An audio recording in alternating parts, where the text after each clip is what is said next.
There was once a persistent kid from Dundalk, born into a broken family, who loved sports and dreamed of one day going to a Super Bowl and covering an Orioles World Series game as a sports writer and journalist. Born with a baseball last name, in a baseball town with a football heritage, this is the story of a man named Nestor Aparicio, who has spoken truth and independently taken on civic challenges and overcome long odds, and continues to thrive 4 decades later as an iconic Baltimore sports media entrepreneur, radio station owner, and social media personality and influencer, remaining a fierce community advocate for his hometown. His passion to build a media company and his love of Baltimore sports after starting his radio career in 1991 and persevering to celebrate a 25th silver anniversary as the owner of WNST AM 1570, has been seen and heard by tens of thousands and played out in the Charm City. But here's the rest of the Baltimore Positive story.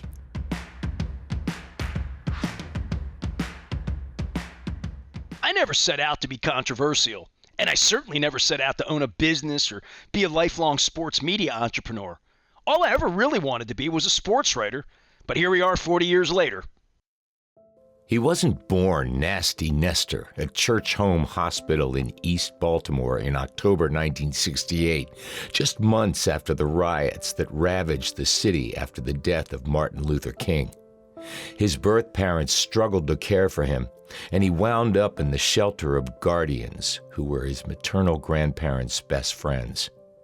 The folks he would call Mom and Pop lost their youngest son to a tragic drowning in July of 1969, and Nestor became a replacement child for a grieving Dundalk family in the early 70s. His pop, a Bethlehem steelworker who came to Martin Marietta in Essex from Scranton during World War II, became the subject of his 2006 book about his family's love of Orioles baseball in East Baltimore and why he chose sports and media as a life path. No doubt to please his born in 1919 Union man father, who taught him to work hard and honestly and always speak the truth. Working on the sports section of his Dundalk High School newspaper, and with a pregnant girlfriend at just 15 years of age, Nestor miraculously got a newsroom internship at a fledgling and failing sports newspaper called Sports First, owned by the Baltimore News American, and working alongside legendary sports writer John Stedman, one of his heroes who would become a mentor. Nestor, when you say that your goal in life was to grow up to be another John Stedman, you weren't setting your standards very high. His hard work, reporter's instinct, and old school hustle got the attention of bosses and editors. This led him to the Baltimore Sun sports department as an editorial assistant, sports reporter, and a rock music critic at the age of 17. His parents had to sign a permission slip for him to join the newspaper guild. As a reporter and night out at a major metropolitan newspaper in the late 80s and working the overnight shift to produce the scoreboard page with box scores and standings, he was colleagues with future legends like Ken Rosenthal and Tim Kirkchin, and across the Calvert Street newsroom from Dan Rodricks and David Simon.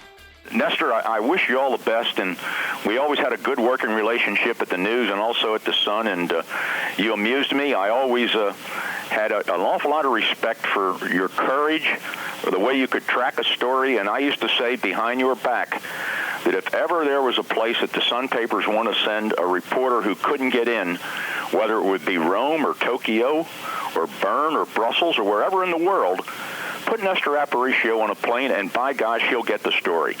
Okay, winner of the Eric Estrada Lookalike Contest. Ladies and gentlemen, this is Nestor Aparicio. Go ahead and do it, buddy. Good evening. My name's Nestor Aparicio. Welcome to my audition.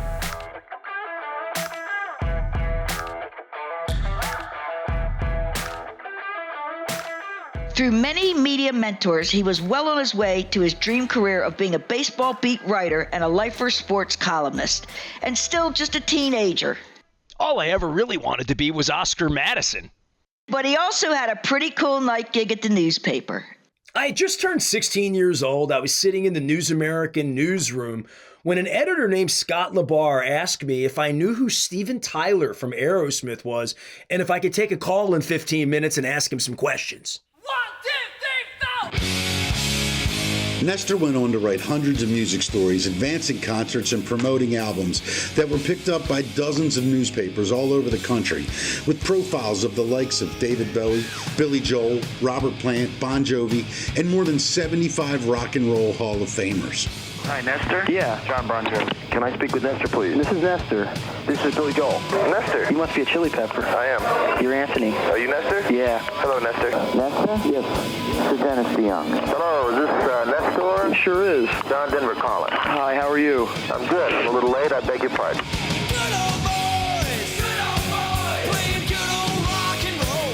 And then there was the New Kids on the Block incident.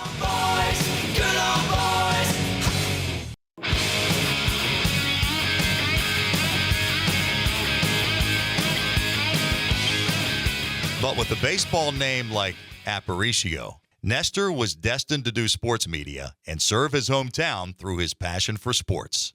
In late 1991, while in his 6th season as a hockey beat writer at the Evening Sun and passionately covering the AHL Baltimore Skipjacks, a young broadcaster named Kenny Albert, son of Marv, invited Nestor to co-host his startup afternoon radio show at Big Band WITH AM 1230. And with Camden Yards about to open a new world of baseball in Baltimore, Aparicio took a voluntary buyout at the Sun newspaper and on December 13, 1991, took a radio seat as a host he never relinquished. My pop died in the summer of 1992, the first year at Camden Yards, pretty pissed off at me that I had left the Baltimore Sun. He thought I was going to get a gold watch and a pension. But Aparicio had a fiery entrepreneurial spirit that his family never fully understood, and building a sports media business and competing for local sponsors and doing sports radio better than anyone had ever heard it or seen it became his obsession. The era of Nasty Nestor had begun. So why Nasty Nestor? Blame the Kid's a sports cartoonist for Sig, one of his best friends and first workmates at the News American in 1984. After losing a friendly baseball wager in the summer of 1989, the punishment was babysitting Mike Rosigliano's rambunctious kids, and after Nestor sent them to bed early on a Saturday night, the Rosigliano kids, aged 6 and 8, nicknamed him Nasty Nestor. And with an odd name like Nestor that he never really liked, it was a fun alliterative radio moniker that stuck once he started calling himself the Nasty One. One of his many tone-setting achievements at the time, the Nasty One made headlines in the spring of '96 when he made good on a pledge to run naked down Pratt Street if the NFL ever came back to Baltimore. Having an NFL team back in Baltimore was good for him and great for business. This will be my favorite segment of the week. And Vinny Testaverde just walked over here, and you said one of the kindest things any guy could say to me after 25 years of doing this. You said, "Looking forward to doing this all day. This is the one I was looking forward to." But you say that to every. Absolutely not. No. I don't remember you ever looking forward to talking to me. Listen, he's just being honest. Well, that's not true. I didn't like talking to anybody because it wasn't my thing, you but. Out of all the guys that I've been around, you're one of the nicest guys. I appreciate you. It's always good to see you, man. So, was Nasty Nestor really nasty? Or was he nice?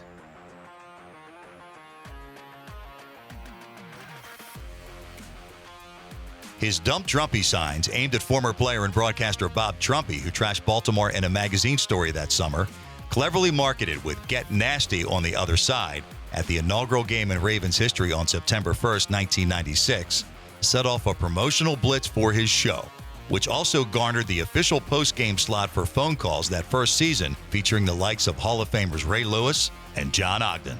And the new Get Nasty signs as a marketing tool became collector's items with weekly messages for opposing teams. Over the next 2 years, Aparicio built his Get Nasty brand by outworking the other radio competition and delivering outstanding conversations. Whenever he was honoring old Colts, inviting Orioles legends by for crabs and beer, or hosting fundraisers for the Ed Block Courage Awards on his radio show in the 1990s, his events at the Barn on Hartford Road were packed. Well, of course, that music can only mean one thing. It's time again for Beat the Pros. Hello, everyone. I'm Nasty Nestor Aparicio. Welcome to the most informed and opinionated football show anywhere on your TV dial. Joining me once again this week, the master of the 46 defense, the guru, former NFL coach Buddy Ryan, one of the all-time great defensive players to ever play the game, Giants linebacker LT Lawrence Taylor, and of course... And it was a long shot as a listener to ever get onto his radio show as a caller, because the phone lines were full every afternoon, and the awards flooded in. And the press and local television were always at his packed events. A celebration at the Barn in Kearney tonight as Nasty Nestor Aparicio celebrated his all of 5 years. What a long run, right? On the air with his sports talk show at WLG Radio. Some of the Ravens on hand. David Modell and myself stopped by. And the highlight of the night for me, of course, when Nasty Nestor awarded me with a cheesehead bow tie. Dundalk's own Nasty Nestor Aparicio. Don't hold that and against Brooklyn me. in the same building. We're doing a lot of good things in Baltimore for years. What's it been like the last couple of weeks going national? It's been amazing. The Sports Forum with Nasty Nestor Aparicio made news and broke news. Nasty Nestor from WWLG is here talking to us. What's next for the most famous 12-year-old in America? And from Baltimore is radio sports show host Nasty Nestor Aparicio. Thanks for joining us. Now, Nestor, let's start with you. Jeff Mayer is being treated like a hero in New York. How do they feel about him today in Baltimore? And he always delivered for local sponsors, some who have remained for 2 decades or more. Nestor also served the community. Inspired as the community chairman for the Ed Block Courage Awards, he wanted to throw his own party for the orphaned kids that he easily could have been one of, if not for his mom and pop.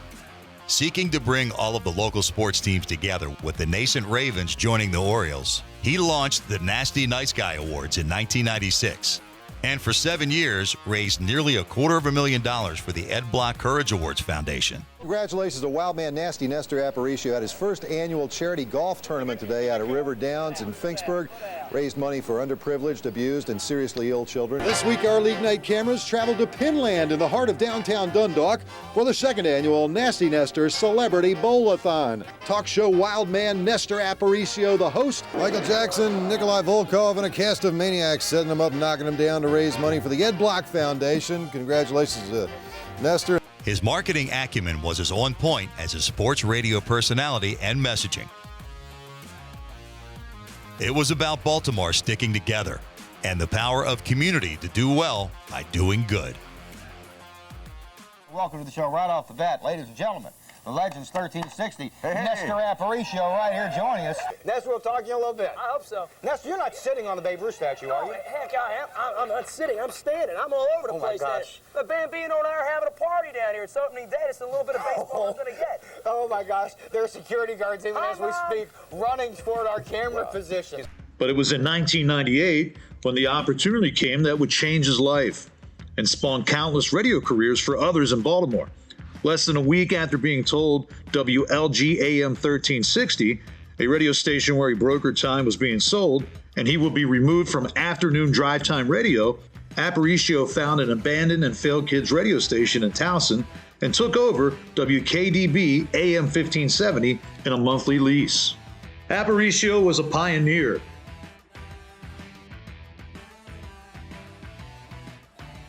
He applied to the FCC for the call letters WNST and renamed the station Nasty 1570 Sports, the station with balls, and got to work adding sponsors and attempting to hire talent and give others an opportunity to pursue their dreams of doing sports radio in Baltimore. At heart, Aparicio was a newshound who sought to break news, and he did.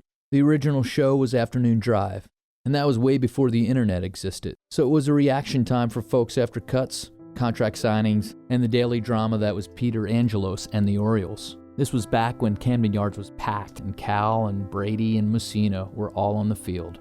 Now with 2 pro teams, a real radio station and a drive to compete, he sought to beat The Sun, WBAL, and every other radio outlet in town with better information and a more entertaining show. Of course, his competitors said it would never work. But it was his knack for relationships, forged inside locker rooms and organizations.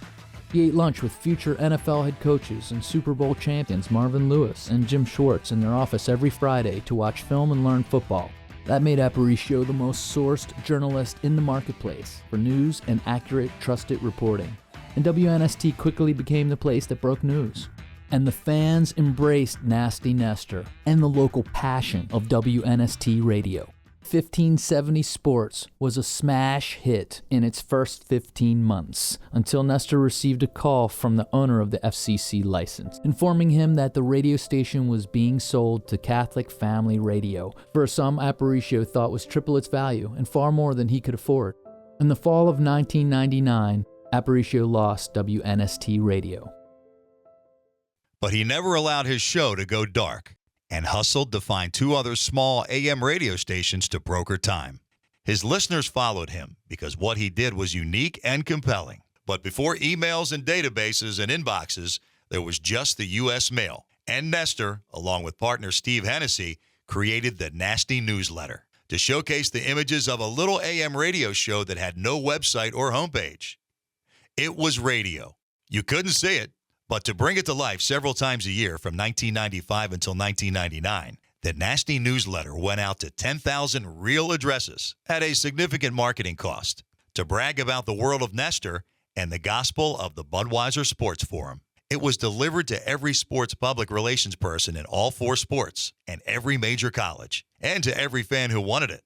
This kind of guerrilla marketing caught the attention of national radio outlets. And after interviewing at ESPN Radio in Connecticut in 1998, Nestor took an offer to do afternoon drive on 425 radio stations across America on one-on-one sports, which became Sporting News Radio. Nasty Nationwide was born.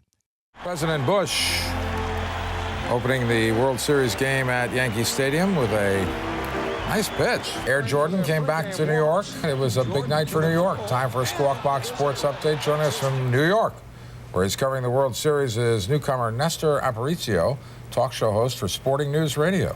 How are you? I'm pretty good. Are you related to Louis Aparicio? I sure am. He's my dad's first cousin. And for 3 years at the turn of the century, Nestor commuted to Northbrook, Illinois, and dozens of affiliates in places like Tucson, Portland, and Rochester, and the network's core of New York, Boston, and Los Angeles, all while raising his then 15-year-old son as a single parent in Perry Hall, and doing a national radio show most days from his upstairs studio bedroom via a broadcast line across America. This was unheard of at the time. All right, real quick, coffee with coming in about half an hour. Nestor Aparicio is going to join us. I'm going to tell you what, do you all know that Nestor now does a nationwide talk show? It's on a couple hundred stations, I think. Yeah. Good for him. Just started out beating the bushes, writing for the newspaper. Ended up, through, frankly, just true grit and determination, get a radio talk show, ping-ponged around a few stations, had his own station until it was sold out from under him.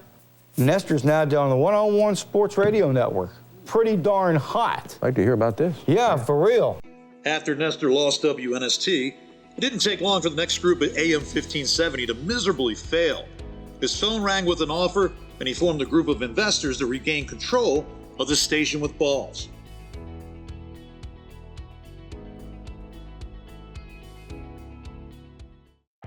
When the Ravens won Super Bowl 35 4 months later in Tampa, Nestor wrote a book called Purple Rain with head coach Brian Billick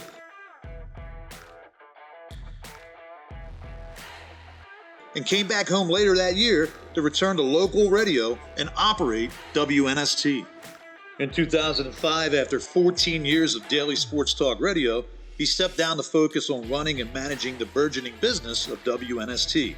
And once he saw the possibilities of the internet and how his old nasty newsletter could be a real-time briefing in the Web 2.0 era, the entrepreneur in him sprinted towards the future of social media, Facebook, Twitter, mobile, and taking his writing newspaper and editing skills towards what would become the first truly local digital sports asset of WNST.net in 2007. WNST was the first to have a tech service to break news that still serves thousands of fans today. Are we turning our boys of summer into wimps? Let's ask Nasty Nestor Aparicio, owner and host of Baltimore Sports Radio, WNST. Well, good morning to you. Good morning. How are you? Was it like that when you played baseball when you were a kid? Despite the immense success WNST was having as the first and only all-sports radio station in Baltimore, the Orioles' struggles were a daily topic of frustration from the callers. and the poor ownership of the baseball team was on display for the whole world to see. Aparicio partnered with the Orioles in 2002 and 2003 for a series of incredibly successful events when the Angelos family reneged on a financial arrangement in 2004, refusing to pay the station for its work. By 2006, and after 8 consecutive years of losing baseball, Aparicio was fed up with having no answers for callers and local fans asking what could be done to improve the baseball experience in Baltimore. Nestor spent the summer of 2006 challenging the Orioles and its leadership to improve. He spoke truth to power with a September walkout dubbed Free the Birds, encouraging owner Peter Angelos to sell the team. This garnered worldwide attention for WNST.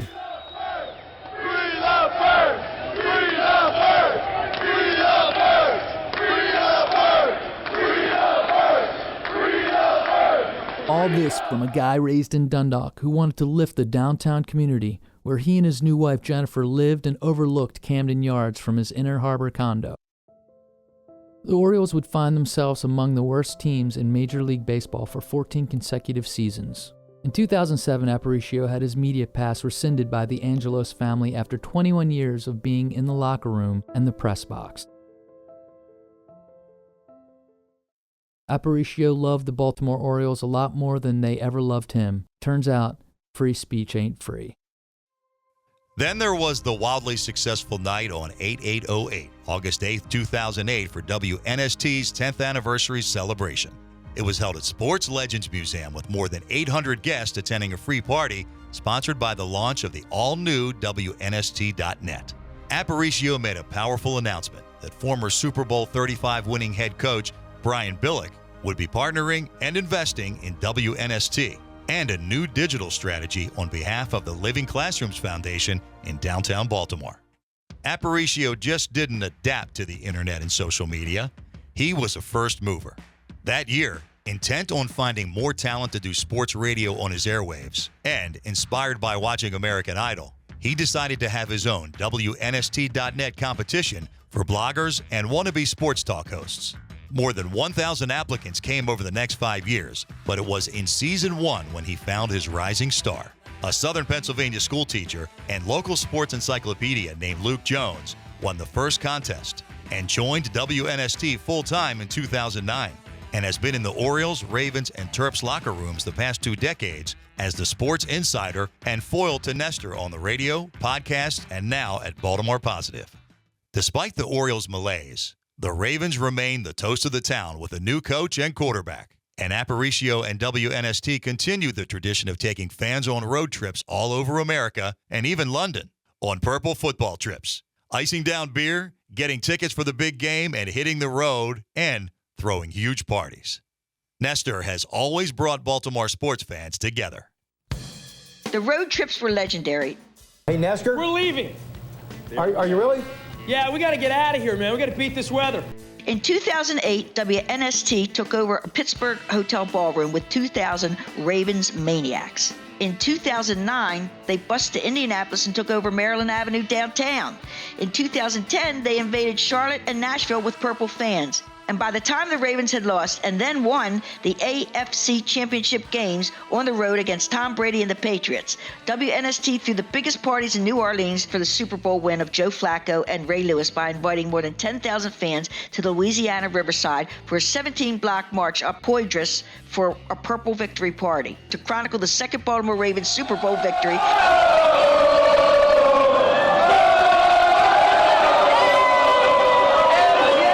And a parade with MVP quarterback Joe Flacco. Woo! Every quarterback in the NFL, I assume everybody thinks they're a top 5 quarterback. I think I'm the best. I don't think I'm the top 5. I think I'm the best. I don't think I'd be very successful in my job. With the run of success for the Ravens in full swing and Buck Showalter's Orioles performing on the field, Aparicio started feeling the narrowing media landscape, with big corporate money funneling into Baltimore for sports radio on the FM dial. It was then he decided to come back on the air as the station's only significant personality to drive traffic and new business. On the very day Nestor returned to his own airways for good, March 20th, 2014, his world was rocked. His beautiful wife of 11 years, Jennifer, was diagnosed with a rare form of acute bilineage leukemia. They would later learn it was her role as a first responder at the World Trade Center and the Twin Towers in New York on 9/11 as a communications engineer that exposed her to what would have been a death sentence. Inspired after being by her bedside for 155 gruesome hospital nights and a pair of bone marrow transplants from a 21-year-old donor in Germany, Nestor started the Jen Strong movement, a campaign to start swabbing Baltimore listeners and the community to get on the registry with the local charity, There Goes My Hero. He used the hashtag #BeMorePositive as a nod to his hometown and a personal mantra, and coincidentally happens to be Jen's blood type, as well as their life-saving donors, Neil's. Be Positive became a way of life. After Jen's first transplant, Nestor, once again, the risk taker, the visionary, scrapped his 16-year format of sports call-in radio, and in the summer of 2014 decided to take over the station as the sole voice. Based on what he saw happening with strong personalities like Howard Stern and others on satellite radio, and believing in the power of local branding and following his instincts, no one had a larger Rolodex and depth of potential guests, sports or otherwise, to make for a compelling and intelligent local radio station. By then, folks had been calling him podcast, but Aparicio always saw it the same way. What can I put on the radio that's an intelligent conversation? One that I not only want to participate in as a host and informed citizen, but one that I can share with my audience that I'm proud of and has meaning and value and is worth the time the person has in the car or traffic or at home or one evening looking for real news information and a dialogue of substance. After watching Jen survive her initial battle, the following summer of 2015, Aparicio and his wife embarked on an ambitious and all but unprecedented marathon attempt to see 30 Major League Baseball games in 30 ballparks in 30 days, all the while swabbing for DKMS and the bone marrow registry. Jen and Nestor embarked on this daily baseball planes, trains, and automobiles race across America. They swabbed thousands of fans to find matches to save lives. Shockingly, in September of 2015, her leukemia returned more aggressively, and her second battle with cancer was brutal and almost fatal. Diabetic comas, incredible sickness, and another bone marrow transplant from the same miracle man in Germany kept her alive through the holidays of 2015. And in spring of 2016, when she was coming back to life, Nestor invited 3 Super Bowl coaches to be part of a night of heroes. His partner Brian Billick joined Ravens coach John Harbaugh and Pittsburgh's Mike Tomlin to raise money and awareness for There Goes My Hero. It was also a time of incredible civic unrest in Baltimore City. This was following the 2015 death of Freddie Gray. Nestor witnessed this driving and walking from downtown to Johns Hopkins during Jen's 2-year battle with cancer. So Nestor and I were talking about a sponsorship, and I asked him, why just sports? Why can't we talk about other important stuff?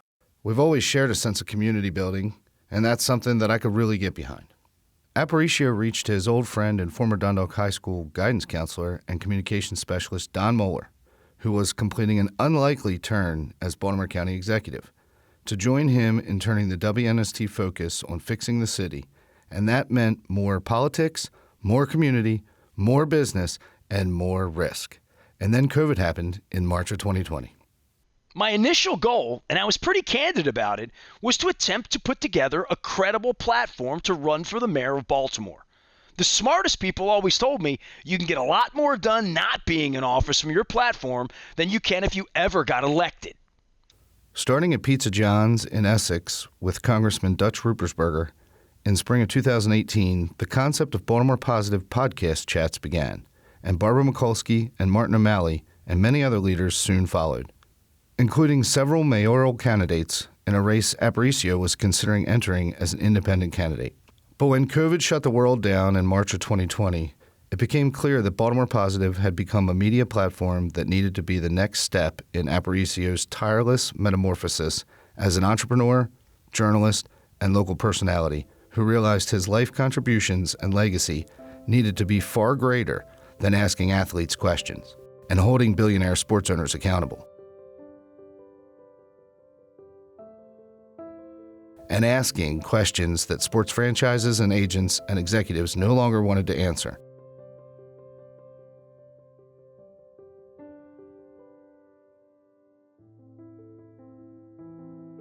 And restricting the access of local journalists like Nestor from getting to ask legitimate questions. It's a tough business you guys are in.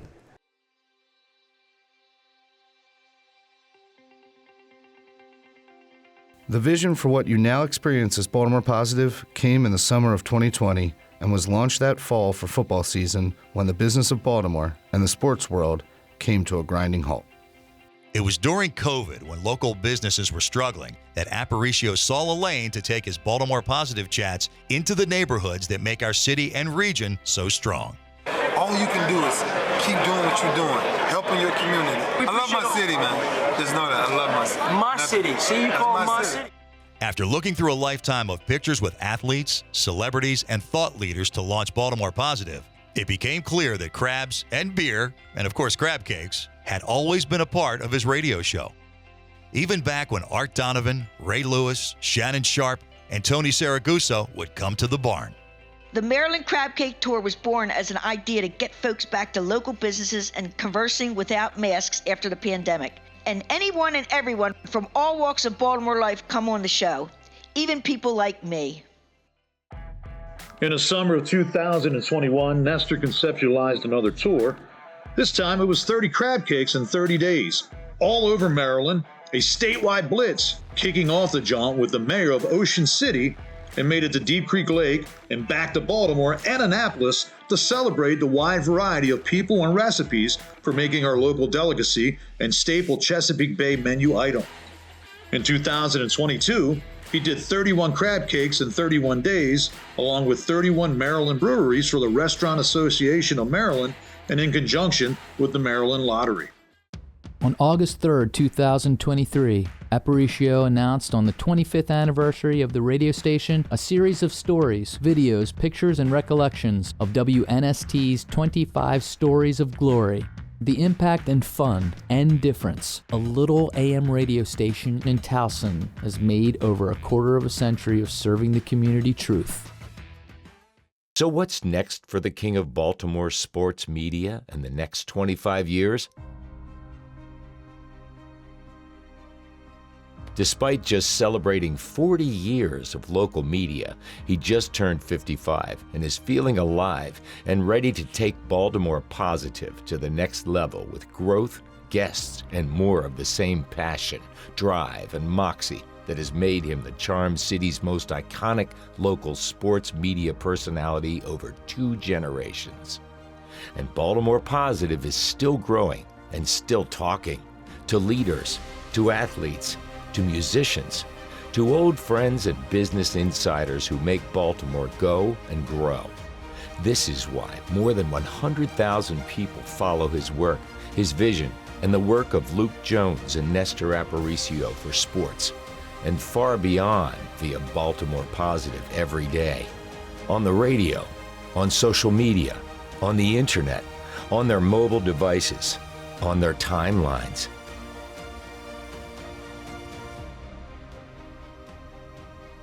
A man who has never measured his value in clicks, but in impact to the community, and the audience he's loyally served with truth, honesty, and transparency for 3 decades. He has collected exceptional people. He has been called the Howard Stern of Baltimore radio, and the Howard Cosell of Baltimore sports, always telling it like it is. Hello, this is Bill Murray. You're listening to Sports Forum with Nestor Aparicio. Nestor needs you. Please call him. And Nestor's a guy who wants to talk to you, meet someone like you, someone exciting and different, like you. Yeah, get up. Yeah. An icon. A legend, really. It's kind of the nature of Nestor's relationship and mine. We continually insult each other. And that's why we're such great friends. I knew in an instant that I liked him, and I hated myself for it. No one has ever done, or will ever do, what he has done in local radio, media, and journalism. And certainly, no one will ever witness what his eyes have seen in Baltimore sports and life in the land of pleasant living since attending his first football game back in 1973 with his pop at Memorial Stadium and seeing Joe Namath beat the Colts. So, what is Baltimore Positive today? Looking for solutions, Searching for the soul of the city and region he has seen change and grow and shrink in so many ways during his time in working and living downtown. Since his first days in a newsroom in 1984 as a wide-eyed 15-year-old. The results for business and the enduring audience are apparent. Governors sit with Baltimore Positive. So do Baltimore icons and leaders. A pioneer, ultra-competitive, uncompromising, surviving and reinventing. Shoot, I get up every morning and it's fun to be alive and it's fun to come to work, and as long as that's going on, everything else is a piece of cake. It's all falling into place. Intelligent, relevant, iconic. As Baltimore emerges, so will Nestor Aparicio and Baltimore Positive. And Brooks, we damn near got a real radio show here tonight. How about Nestor and Brooks every night, something like that? Come be a part of it.